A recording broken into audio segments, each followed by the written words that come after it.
13067 dengan rekan saya. Dan aku, Melda Dinda Putri dengan NPM 22130227072.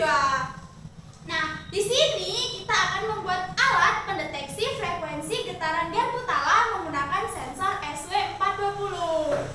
Nah, selamat menyaksikan.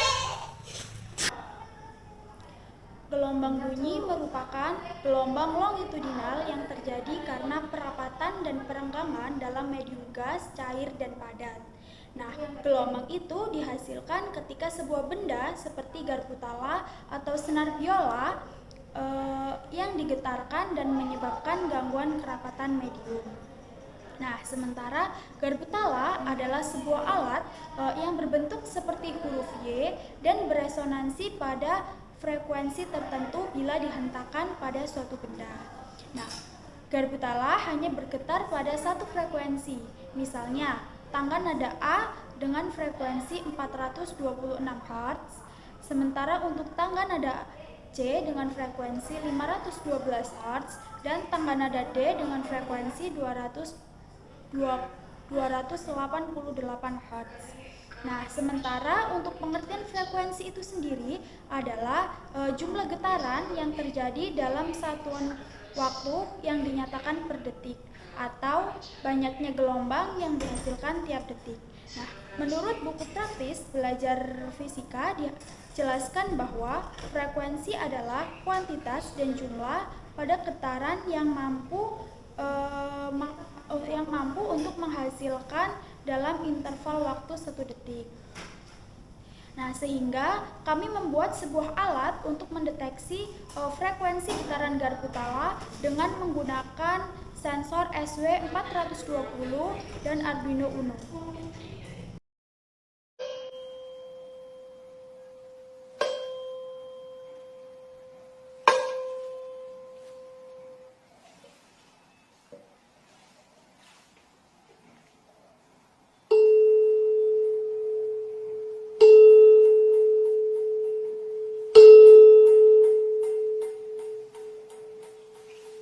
Nah, bagaimana nih tadi ketika kita melihat eksperimen dari bapaknya? Gimana nih kalau tadi kita mengetahui bahwa gelombang itu berjalan melalui garpu tala satu ketika dipukul dan garpu tala itu menerima, gelombang itu akan beliau itu menunjukkan bahwa gelombang itu tuh bergerak dan menghantarkan ke garpu tala 2 melalui mediumnya seperti bola pejal yang diketahui bahwa bola pejal itu akan bergerak.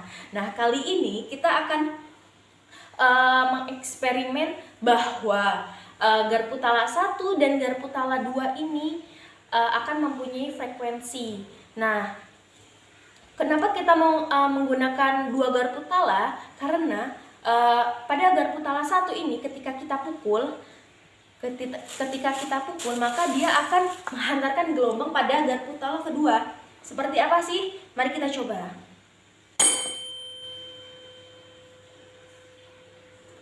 Hal ini membuktikan bahwa garpu tala 1 ketika kita pukul maka garpu tala ini akan menangkap gelombang melalui sensor. Nah, ketika garpu tala 2 ini mendapat gelombang dan ditangkap oleh sensor ini tuh sensor getar SW420 ini akan menghantarkan data-data kepada kabel jumper. Nah, di sini ada kabel jumper yang terhubung pada Arduino Uno. Nah, pada Arduino Uno ini juga nggak hanya langsung nih dari Arduino kita akan mengetahui data-datanya. Ternyata tidak, teman-teman. Kita membutuhkan kabel penghubung yang akan dihubungkan pada laptop, teman-teman. Nah, ketika kita sudah menghubungkan kabel penghubung ini pada laptop, maka data-data yang ditangkap oleh sensor getar SW420 ini akan dihantarkan melalui kabel jumper, ditangkap oleh Arduino Uno dan dihantarkan langsung oleh kabel penghubung. Lalu kita bisa melihat di layar monitor itu seperti apa frekuensi yang ditangkap oleh sensor getar itu.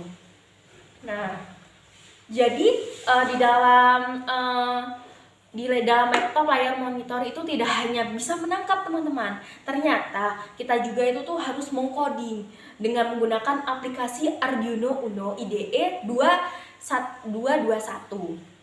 Jadi apa sih aplikasi itu? Jadi aplikasi itu menstimulus mensimulasi kode yang kita buat sehingga kontrol Arduino itu dengan komponennya akan tampak nilainya di layar monitor atau menggunakan LCD atau dashboard. Nah, ketika kita sudah mengetahui bahwa aplikasi Arduino Uno itu ketika kita coding maka akan bisa menghasilkan data-data yang ditangkap oleh komponen-komponen yang sudah disediakan itu, kita bisa melihat grafik-grafik yang akan muncul. Misalnya nih, pada garpu tala ke-1 kita pukul, itu kan akan menghasilkan frekuensi yang berbeda, sehingga kita akan mendapatkan frekuensi yang dominan yang mendekati frekuensi 512 Hz ini.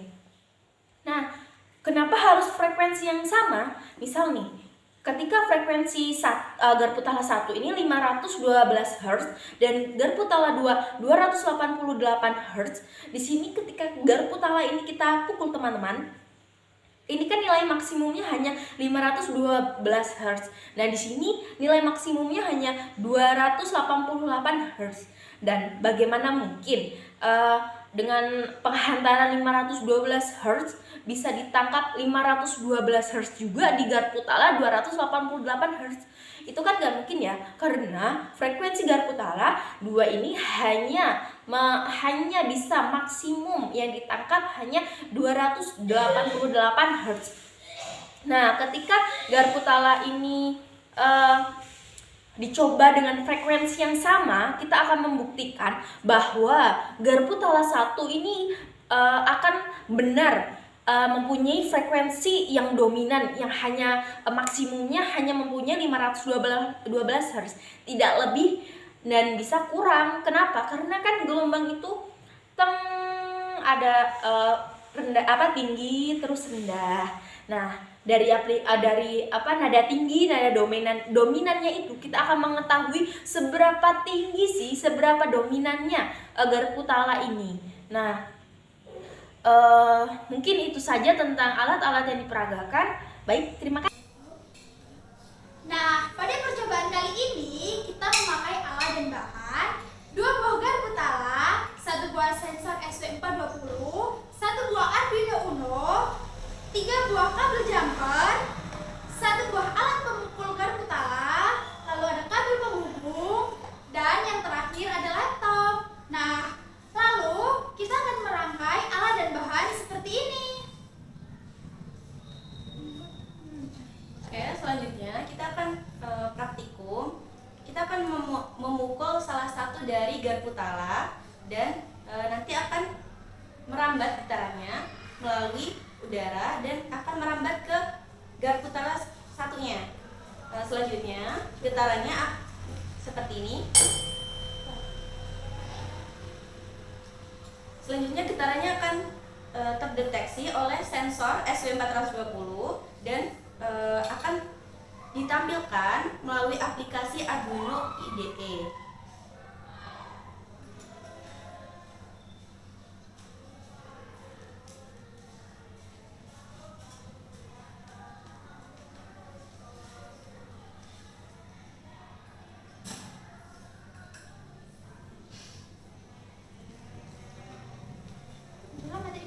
Baik, untuk grafik yang akan kami cari yaitu seperti ini.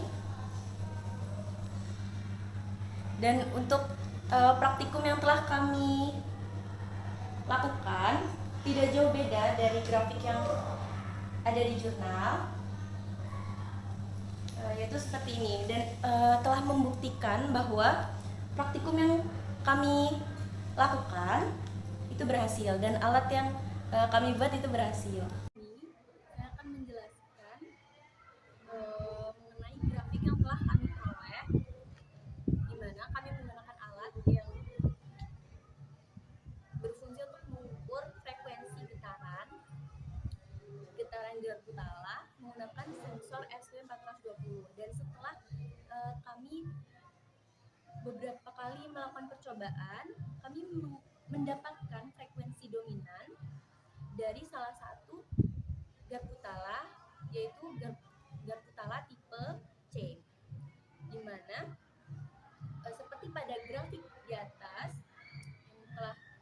kami peroleh di sana diperoleh hasil sebesar 512 Hz.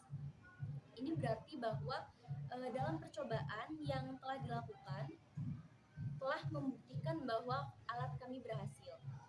Selanjutnya untuk kendalanya sendiri itu terdapat pada faktor lingkungan, di mana tempat yang kami gunakan itu tidak sunyi, di mana ada faktor gerakan tangan, faktor suara dan faktor yang lainnya, sehingga hasilnya kurang akurat, sehingga kami